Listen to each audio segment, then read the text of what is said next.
काँग्रेस पक्षाचा उमेदवार इथं होता आणि आमच्या प्रदेशाध्यक्षांनी अतिशय व्यवस्थित खुलासा केलेला आहे।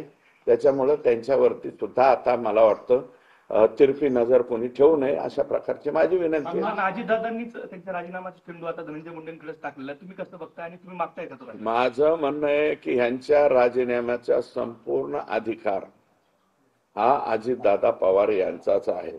अजितदादांनी त्या सांगितलं ना, स्वतः मी सुद्धा राजीनामा दिलेला आहे, मी पाहिलेला आहे अजितदादांनी राजीनामा।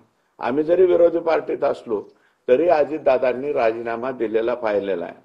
ज्यावेळेस 71,000 कोटीचा त्यांच्यावरती जास्त भ्रष्टाचार व्हायला लागला, 71 कोटी 71,000 कोटी 71,000 कोटी याचा भडीमार झाल्यावर त्यांनी राजीनामा दिला। तसं माझं म्हणणं काय आहे की धनंजय मुंडेंनी देऊन टाका ना, आता थोड्या दिवसापुरता राजीनामा द्या ना। आणि तुमचा संबंध जर संतोष देशमुखच्या खुनामध्ये नाही आला, हे जे भ्रष्टाचाराचं आहे याच्यात नाही आला, तर परत पुनर्स्थापित व्हा ना तुम्ही। परंतु तुम्ही का चिटकून बसलाय त्याला? कशामुळे अलगद चिटकून बसलाय? आणि त्याच्यामुळे आमचे कुठं अजितदादाच्या पक्षाची पाहिजे तेवढी प्रसिद्धी होती, त्याच्यामुळे आम्हाला बी आनंद वाटतोय।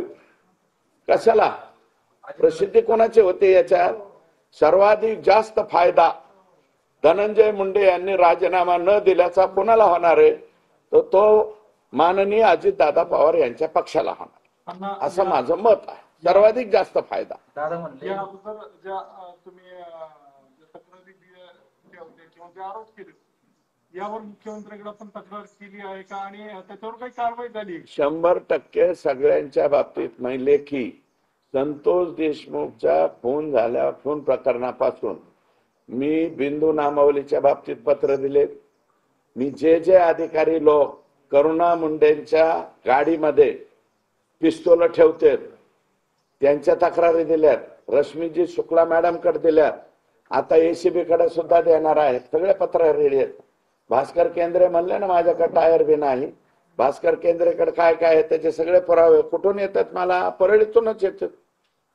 मग ते सगळे जोडून देतो ना आता एसीबी कडे। भास्कर केंद्रे, सचिन सानप, अजून एक राठोड आहे, एक बरेच आहेत ते। आणि हे खासदाराची चड्डी काढणारा ते बदली होऊन गेलेला कोण? ते गणेश गणेश मुंडे। मला एक सांगा, खासदार राष्ट्रवादी काँग्रेस पक्षाच्या शरद पवार साहेबांच्या पक्षाचा असो, पण मेंबर ऑफ पार्लमेंट आहे ना, मेंबर ऑफ पार्लमेंटची चड्डी काढतो म्हणजे काय वाक्य आहे ते?